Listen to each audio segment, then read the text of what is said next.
இப்போது புதிய அறிமுகம் ஆச்சி ஹோட்டல் சாம்பார் 50 கிராம் ரூபாய் 20 மட்டுமே. பத்திரிகையாளர் சுபேர் அவர்கள் இணைந்திருக்கிறார்கள். வணக்கம் திரு சுபேர். இந்த மத்திய மாநில அரசுகள் உறவு தொடர்பாக தற்போது சட்டப்பேரவையில் முதலமைச்சர் பேசியதை நீங்க பார்த்திருப்பீங்க. எத்தனை நாள் தான் மத்திய அரசு கொடுக்கிற இடத்துலையும் மாநில அரசு வாங்குற இடத்துலையும் இருக்கும்? அடிப்படை உரிமைகளை கூட மத்திய அரசு கிட்ட போராடி தான் பெறக்கூடிய நிலையில நாம் இருக்கிறோம். கூட்டாட்சிக்கு முக்கியத்துவம் தரும் வகையில இந்திய அரசியலமைப்பு சட்டத்தை திருத்தணும்னு முதல்வர் சட்டப்பேரவையில் தெரிவித்திருக்கிறார். தொடர்பான உங்களுடைய பார்வைகளை நீங்க பதிவு பண்ணலாம்.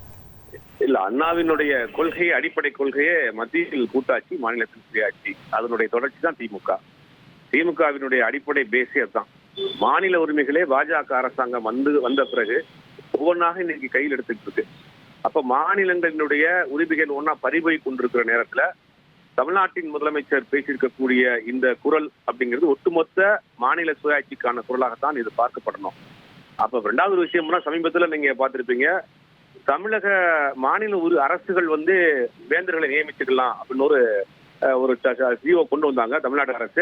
அதை எதிர்த்து உச்சநீதிமன்றம் வரைக்கும் போய் இன்னைக்கு போராடி அதை அந்த உரிமையை மீட்டெடுத்திருக்கிறாங்கன்னு தான் சொல்லணும். ஏன்னா பாஜக வந்ததுக்கு பிறகு அவர்கள் மாநிலங்களை ஒரு பொருட்டாகவே பெரிதாக பார்ப்பதில்லை. அவர் மொத்தமா அதிகார பகிர்வு இருக்கக்கூடாது, அதிகார குவியல் தான் இருக்கணும். அதுதான் RSS பேஸ்.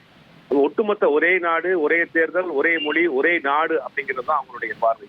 ஆனா தமிழகம் பார்க்கக்கூடிய பார்வை என்பது பரவலாக அதிகாரம் பகிர்ந்தளிக்க வேண்டும் அப்படிங்கிறது தான் தமிழ்நாட்டினுடைய அண்ணாவினுடைய அடிப்படை கொள்கை. அதைத்தான் இன்னைக்கு முதலமைச்சர் இன்னைக்கு பேசியிருக்காரு. இது ஒட்டுமொத்த மாநில அரசுகளுக்கான, தமிழ்நாடு மட்டும் கிடையாது, இந்தியாவில் இருக்கக்கூடிய அனைத்து மாநில அரசுகளுக்கான குரலாக இருக்குது. பல பொதுப்பட்டியலில் இருக்கக்கூடிய பல விஷயங்களை, மத்திய அரசு இருக்கக்கூடிய பல விஷயங்களை பொதுப்பட்டியலுக்கு கொண்டு வரணும்னு கேட்டுட்டு இருக்கோம். நம்மளுடைய கொள்கை கல்வியை பொதுப்பட்டியலிருந்து மாநில பட்டியலுக்கு மாற்றணுங்கிறது தான் தமிழக அரசினுடைய நீண்ட நாள் கோரிக்கையா இருக்குது. தமிழ்நாட்டில் இருக்கக்கூடிய பெரும்பாலான கட்சிகளுடைய கோரிக்கையாக இருக்கிறது. இன்றைக்கு தமிழ்நாட்டு முதலமைச்சர் எழுப்பியிருக்கக்கூடிய இந்த குரல் ஒட்டுமொத்த இந்தியாவுக்கு இருக்கக்கூடிய மாநிலத்திற்கான குரலாகத்தான் இது பார்க்கணும். இப்போது புதிய அறிமுகம் ஆச்சி ஹோட்டல் சாம்பார் 50 கிராம் ரூபாய் 20 மட்டுமே.